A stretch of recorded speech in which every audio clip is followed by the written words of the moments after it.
रोज की तरह माला रागिनी के घर काम करने आई तो आज उसके चेहरे पर अलग ही चमक थी। रागिनी ने उसे छेड़ते हुए कहा, क्या बात है, तुम्हारे चेहरे की चमक तो बढ़ती ही जा रही है, कोई खुशखबरी है क्या? माला मुस्कुराकर, क्या आप भी मुझे छेड़ने का एक भी मौका नहीं छोड़ते हो? आपको तो पता है, मुन्नी के बाद मैंने सोच ही लिया था कि चाहे कुछ भी हो जाए और संतान होने नहीं दूंगी। वैसे ही तो हम गरीब लोगों के पास खाने पहनने की कमी होती है, ज्यादा संतान कर लेंगे तो उन्हें और कहां से खिलाएंगे।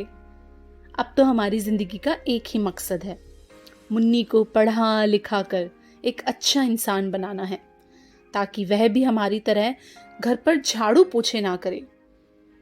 आज उसका जन्मदिन है, इसीलिए हम इतने खुश हैं। कहते हुए वह मालकिन के बच्चों के खिलौनों की रैक साफ करने लगी। मालकिन, यह गुड़िया बाजार में कितने की आएगी? रागिनी के ड्राइंग रूम के शोकेस में सजी बारबी डॉल की ओर इशारा करती माला ने रागिनी से पूछ लिया। क्या करेगी इस गुड़िया की कीमत जानकर? माला के हाथों से बनी चाय की चुस्कियां लेते हुए रागिनी ने पूछा। वह क्या है ना मालकिन कि मेरी मुन्नी का जन्मदिन है, मैंने कुछ रुपए जोड़ रखे हैं, सोच रही थी कि उन रुपयों से मुन्नी को एक गुड़िया खरीद कर दूं। कितने रुपए जोड़ रखे हैं तूने? रागिनी ने माला से यूं ही पूछ लिया। 500 रुपए जोड़ रखे हैं मैंने मालकिन, 200 रुपए की मिठाई ले आऊंगी और 300 रुपए की एक गुड़िया ले आऊंगी। माला के चेहरे पर अपनी बिटिया के जन्मदिन के प्रति उत्साह देखते बन रहा था।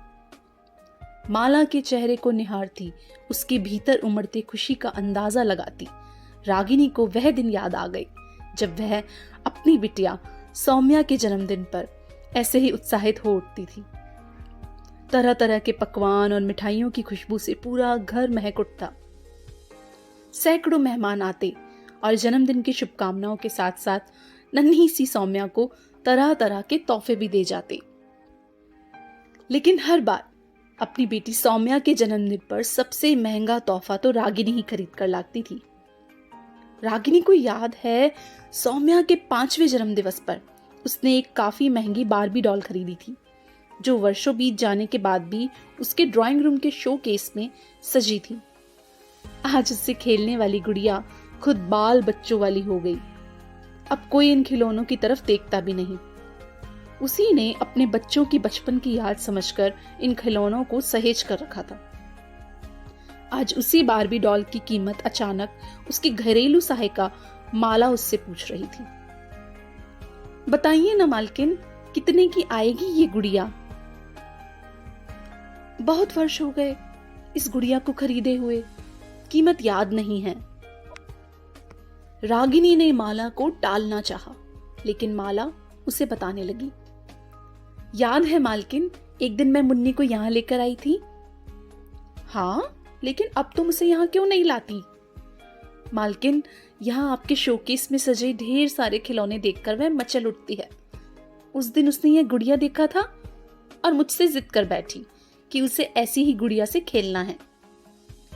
रागिनी अपने घरेलू सहायिका माला के बातों को गौर से सुन रही थी और माला बताती रही।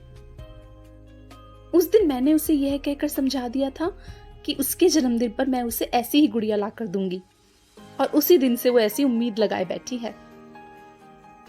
माला की बातें सुनती रागिनी सोच में पड़ गई, क्योंकि उस गुड़िया की कीमत कई वर्षों पहले ही लगभग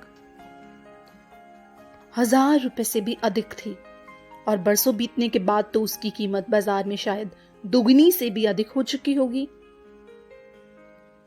मैं तुम्हें इस गुड़िया की कीमत तो नहीं बता पाऊंगी माला, लेकिन तुम्हारी बिटिया के जन्मदिन पर उपहार स्वरूप उसे यह गुड़िया जरूर दे सकती हूं।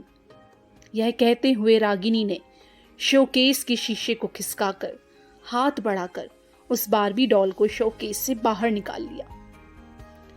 वर्षों बाद शीशे की दीवारों से बाहर आई इंसानी छुअन को तरसती वह बारबी डॉल रागिनी के चेहरे की मुस्कान संग मानो वास्तव में मुस्कुरा उठी। लेकिन मालकिन, यह गुड़िया तो अपनी मालकिन की दरियादिली से स्तब्ध घरेलू सहायिका माला की जुबान लड़खड़ा गई। रागिनी ने आगे बढ़कर गुड़िया माला के हाथ में रख दी। मुन्नी से कहना कि इससे खूब खेले, मुझे लगेगा कि मेरी अपनी बेटी अपने बचपन को दोबारा जी रही है। तो दोस्तों, ये थी कहानी बार्बी डॉल। कैसी लगी आपको कहानी? अपनी प्रतिक्रिया जरूर दीजिए। लाइक और कमेंट करना ना भूलें। और हाँ दोस्तों, चैनल को सब्सक्राइब भी जरूर करें। एक बार फिर हाजिर होंगे नई कहानी के साथ। अभी के लिए धन्यवाद।